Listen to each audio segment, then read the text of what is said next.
Was this a good follow-up and continuation to the Demon Slayer story, or was this just a random anime film? Let's talk about it. Hi, welcome back to another episode of Andrew's Movie Reviews. Today we watched Demon Slayer Infinity Castle. I forgot the name. But this is a movie, I guess it's like the part 1 of 3 of the finale of Demon Slayer, I think I saw. I don't know the exact details.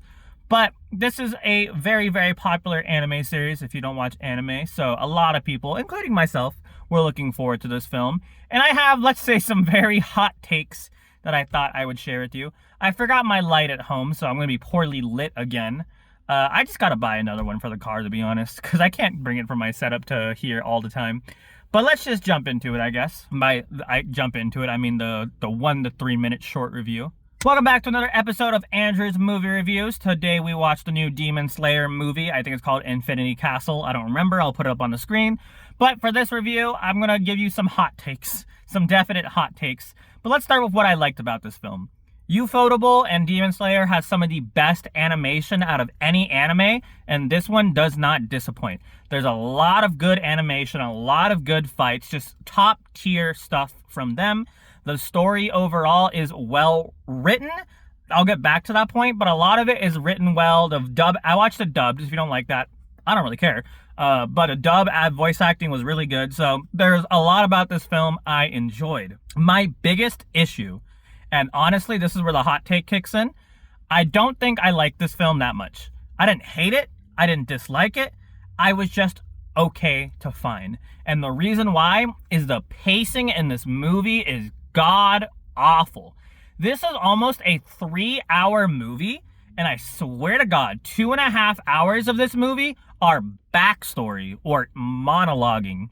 There would be like 3 minutes of like some of the best action fighting scene visually and choreography wise you'll ever watch, and then 3 minutes later it's inner monologue or some backstory. Like, it's so jarring. Like, I just want to watch them fight, but now I have to hear them talk about themselves or something else. Like, I swear to God, it's like, when I was a child, my father taught me how to fight, and it made me sad. When I grew up, I had no friends whatsoever. Like, it's that. It's literally the fucking movie is exactly like that. And, like, I get that Demon Slayer is like that, but the format it's done, genuinely, I think my biggest gripe is that this is not a movie. This is a TV series stitched together. So the best way, in my opinion, to watch this film is literally either watch it in 30-minute intervals or just wait, because I think they did the same thing with Mugen Train, whatever it's called. They released it as episodic episodes down the line. I think honestly wait for that or just watch it in intervals, because altogether it's just too much. The pacing is just Like, the writing is really good. There's some really emotional good parts, but at that point I was just so frustrated by like just how much did not happen that like it just annoyed me, right? So part of me like really wants to give it a low grade, but part of me also wants to give it a high grade. So I think I'll just meet in the middle and give it like a 7. I think a 7 is the nicest way I can put it. After I finished the movie, I really wanted to give it a lower rating, but that's fine. But what do you guys think? Do you guys agree with me? Let me know in the comments. But please subscribe, stick around for the full review, and thank you for watching. Okay. I look bald right there. Oh my God. This movie annoyed me. It annoyed me. Right? Welcome to the full review. Hope you guys liked the short review. But this movie just pissed me off sometimes, honestly. Like, we talked about the pacing, and I made a joke about it. I'm dead serious. That's exactly what it felt like. So, like, the first part of the movie, I was like, okay, kind of annoying, but okay. And then the rest of the movie is the same exact way. And, like, I like Demon Slayer. Don't get me wrong. I know I just shit on it.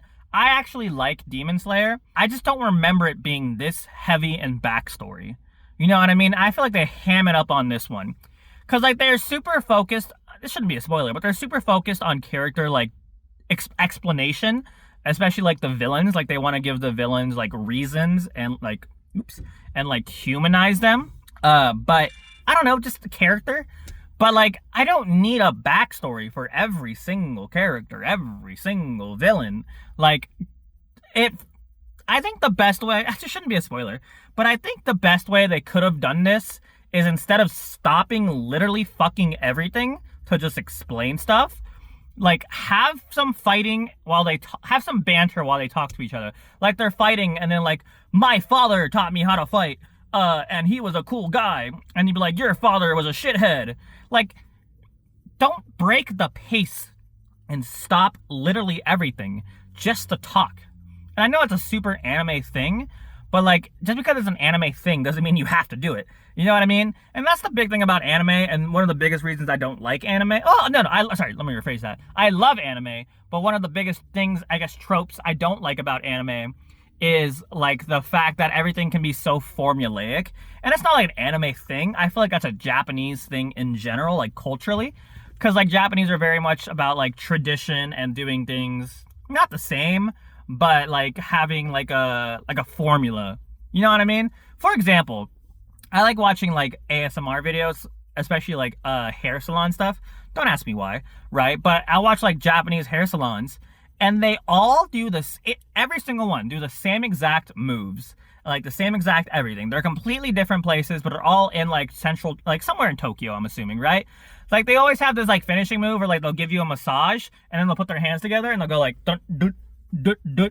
Every single one, right? And my point of that is, everyone has the same like formula that they solve, right? There's obviously differences, but like anime, if you watch one action anime, the odds are a lot of them are the same. And I'm not saying that's a bad thing, because maybe you like that comfortability, but me personally, it's just like, it gets old after a while. And that's why over the years I've started watching less and less anime. I still watch a lot of anime, don't get me wrong, but I used to watch a shit ton of anime, like a shit ton, a metric shit ton. But now it's like, if I watched one, like for example, this is a super hot take, Jujutsu Kaisen, whatever the fuck it's called, I actually didn't like it that much. I started watching season 2 and I dropped it. I'm not looking forward to the movie. It was not my cup of tea, right? Why? Because it's not the same, but it just feel like at some point I just get sick of watching the same exact anime over and over again. That's the hot take. I know I'm gonna get flamed for that, but I don't care. That's my opinion, right? So without getting too deep into everything else, let's talk about the animation. Animation's beautiful. The last season that happened, like right before the movie, I saw like the most beautiful explosion I've ever seen in like an animation ever. And they had some similar like destruction in this one. Not explosions, but like similar destruction that looked really good. And just the fight choreography, well, it's not like the most amazing fight choreography I've ever seen. It's solid, right? And it's beautifully done with colors. The colors in this movie were beautiful. Like they had a scene where like there's a bad villain talking. It was like in blue light, and then Tanjiro, the main character, was in like the red light, or like the good like light colors. You know what I mean? Like the good side, dark side kind of thing. So colors is a big thing. The script writing, like the backstory stuff is well written. Like I'm not saying any of it's like badly written. There's some parts where like they repeat themselves a lot and it gets annoying. Like there's this fight scene where like they know each other. This shouldn't be a spoiler, but there's a fight scene where they know each other and they keep talking about this common character, and like one character's like, this is how I feel about this character, and another character is like, this is how I feel about this character, and they go back and forth about it, like inner monologues. It's just a little too much, right? But some of the dialogue is like just super good. That's why I can't hate the film, but I can't love it because of the pacing of this film. So if I watch it again, which I'm not, but if I did watch it again, I would watch it in like a series format, not a movie format. I guess we'll talk about spoilers then, because I'm kind of spoiling things already. Not, you know what I mean. We'll talk about spoilers, right? So the scene I'm talking about that was, I'm horrible at names, Zenitsu and whoever the other guy was, right? When they were talking about their grandpa, I swear to God, they like 3 different times, they're like, the other guy, what was he, like bottom 6 or whatever, top 6 demon, and he was like, I hate him, and like 3 minutes later he goes, I hate him because of this, and then I hate him because of that, and then again Zenitsu's like, I hate you that you hate him, and it's like that back and forth for like 10 minutes, right? But my biggest gripe, not even my biggest gripe, but like this movie ended like 3 times. Like they fucking fought the dude, cut his head off, right? And you're like, okay, cool, movie's over. And then it goes for like a fucking hour-long backstory. Don't get me wrong, very good backstory. It was well written, it was cute, it was emotional. Hour fucking long backstory in the middle of the end of the film.